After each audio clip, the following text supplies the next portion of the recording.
लाखों में बिकने वाले आईफोन की असली कीमत कितनी है? यार काश मेरे पास भी आईफोन होता। आधे सेब का टुकड़ा जब मेरे मोबाइल के बैक ग्लास में चकमकाता तो लोग तो बस मुझे देखते रह जाते, लड़कियां तो बस फिदा ही हो जाती। ऐसे कुछ विचार कई लोगों के मन में आते जब वो कोई फोन खरीदने जाते हैं। अब किसी की तमन्ना होती है कि वो एप्पल का आईफोन खरीदे, लेकिन इसकी कीमत लोगों की जेब में एक बहुत बड़ा छेद कर डालती। लेकिन फिर भी इसकी दीवानगी खत्म नहीं होती। कुछ तो इसे पाने के लिए अपनी किडनी तक कुर्बान कर देते हैं, क्योंकि भाई साहब एक अच्छे खासे आईफोन की कीमत लाखों रुपए से भी ऊपर होती है। अब बाजार में बिकने वाले आईफोन की कीमत तो आप जानते हैं, लेकिन क्या ये जानते हैं कि इसे कितने रुपए में फैक्ट्री में बनाया जाता है? एक आईफोन 13 की रियल मैन्युफैक्चरिंग कॉस्ट आखिर है तो है कितने? नहीं जानते? तो चलिए जानते हैं कि आखिर ये आधे सेब का टुकड़ा इतना महंगा क्यों बिकता है। आखिर इसकी असली कीमत है क्या? चलिए समय ना गवाते हुए सीधा बात करते हैं एप्पल के लेटेस्ट फ्लैगशिप डिवाइस आईफोन 13 की। आज के समय भारत में इसकी कीमत 1 लाख रुपए से भी ऊपर है। लेकिन अब जरा दिल थाम कर बैठ जाइए, क्योंकि अब हम आपको बताने वाले हैं कि आखिर इसे कितने रुपए में बनाया जाता है। आपको बता दें कि एप्पल आईफोन 13 को बनाने में $570 मात्र का खर्च आता है, यानी कि 42,400 रुपए। बिल्कुल इसी तरह एप्पल के आईफोन 12 को बनाने में $539 का खर्च आता है। भारतीय रुपए में देखें तो 40,800 रुपए। लेकिन अभी रुकिए, अभी हम आपको आईफोन में लगने वाले एक पार्ट की कीमत बताएंगे जो आईफोन में लगाए जाते हैं। अगर आईफोन 11 प्रो मैक्स की बात की जाए तो एप्पल का डिवाइस कुछ समय पहले तक आईफोन का फ्लैगशिप डिवाइस था, जिसे खरीदने के लिए होड़ मची हुई थी। जिस दिन ये लॉन्च हुआ, अमेरिका में लोग रात को ही इस फोन को खरीदने के लिए लाइन में खड़े हुए थे, जिसके बाद उनका नंबर सुबह आया था। अब आप खुद समझ सकते हैं कि इसकी किस लेवल की दीवानगी है। आपको जानकर हैरानी होगी कि 11 प्रो मैक्स जिसकी कीमत लाखों में थी, लेकिन इस फोन को सिर्फ $490 में बनाया गया था, यानी कि सिर्फ 36,000 रुपए में। लेकिन यहीं पर अगर आप हैरान हो गए तो जरा ये भी जान लीजिए कि इसमें लगने वाले पार्ट्स, इसके कंपोनेंट्स की कीमत कितनी है। 11 प्रो मैक्स में लगा स्क्रीन महज $66 का, यानी करीब 4,921 रुपए का। इसी तरह इसमें लगी बैटरी की कीमत है $10। आज के डॉलर की कीमत के हिसाब से ये 745 रुपए की बैटरी है। इसी तरह इसमें लगा ट्रिपल कैमरा सेटअप $73 का, यानी कि 5,443 रुपए।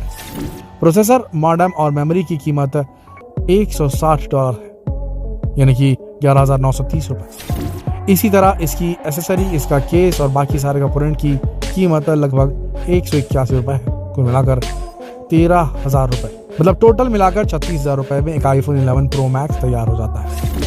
अब इतना तो आपको भी समझ में आ गया होगा कि आईफोन की असली कीमत क्या है। तो फिर सोचिए कि आईफोन के महंगे होने का राज क्या है। क्या इसे तैयार करने के लिए ज्यादा से ज्यादा लेबर कॉस्ट देना पड़ता है? नहीं दोस्तों, ऐसा कुछ भी नहीं। असल में यहाँ पर एप्पल अपना अच्छा खासा पैसा बचाता है इसके प्रोडक्शन। आज के समय एप्पल के ज्यादातर आईफोन चीन की ताइवानीज कंपनी फॉक्सकॉन में असेंबल किए जाते हैं। सोचिए कि आईफोन एक अमेरिकन कंपनी है, तो फिर क्यों वो अपने प्रोडक्ट की असेंबलिंग चाइना में करवाता है? असल में दोस्तों इसकी कहानी सस्ते से शुरू होती है और महंगे पर खत्म होती है। एप्पल अपने आईफोन को चीन में इसलिए असेंबल करवाता है क्योंकि वहां पर एक लेबर को घंटे के $3 दिए जाते हैं, वहीं यूनाइटेड स्टेट्स में 1 घंटे का लेबर $8 प्रति घंटा तक ले सकता है। यही टर्की से चीन के फॉक्सकॉन कंपनी में काम करने वाले हर एक एम्प्लॉय महीने के $300 कमा लेता है, यानी कि हर एक कर्मचारी महीने के 100 घंटे काम करता है और इतनी तेजी से काम करता है कि ये सारे के सारे टारगेट को वक्त से पहले पूरा कर लेता है। लेकिन जितना सुनने में अच्छा लगता है उतना है नहीं। यहाँ पर इन कर्मचारियों की हालत बद से बदतर है।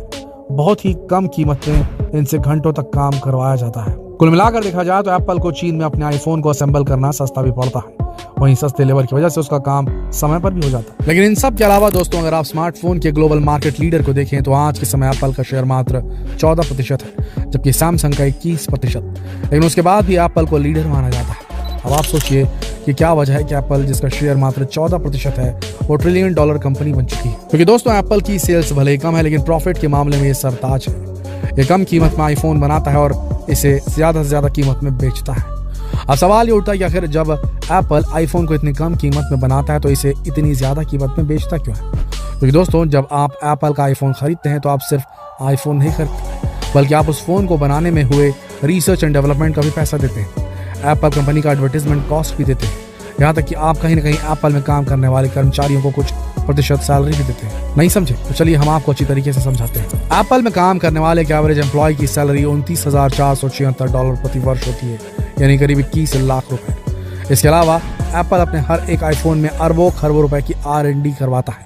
हर एक आईफोन को बनाने में इसमें रिसर्च एंड डेवलपमेंट किए जाते हैं, जिसके बारे में आप सोच भी नहीं सकते। दुनिया में ऐसी कोई कंपनी नहीं है जो एक फोन को बनाने में इतना रिसर्च करती हो। सन 2020 की एक रिपोर्ट के हिसाब से एप्पल ने $18.75 बिलियन अपने रिसर्च एंड डेवलपमेंट में खर्च किए थे।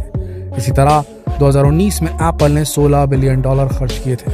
वहीं एप्पल अपने प्रोडक्ट को प्रमोट करने के लिए तरह तरह की एडवर्टाइजिंग स्ट्रेटेजी भी अपनाता रहता है, और आप भी जानते हैं कि प्रमोशन में कितना ज्यादा पैसा खर्च होता है।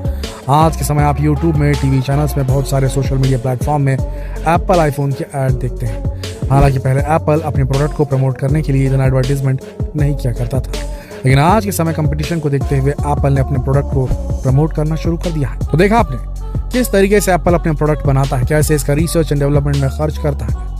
शायद इसी वजह से ये अभी तक स्मार्टफोन मार्केट का लीडर बना हुआ है।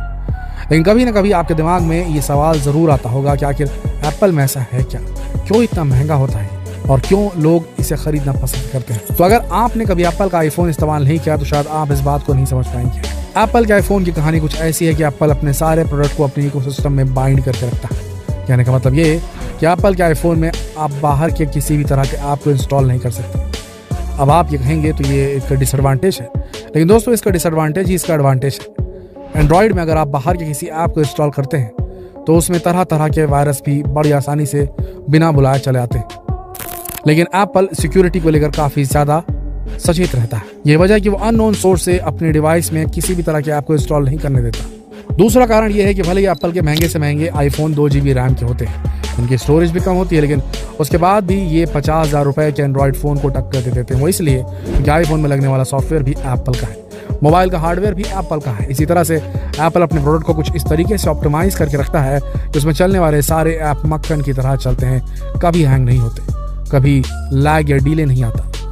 लेकिन एंड्रॉइड फोन में फोन किसी और कंपनी का होता है, वो इसका ऑपरेटिंग सिस्टम एंड्रॉइड गूगल का होता है।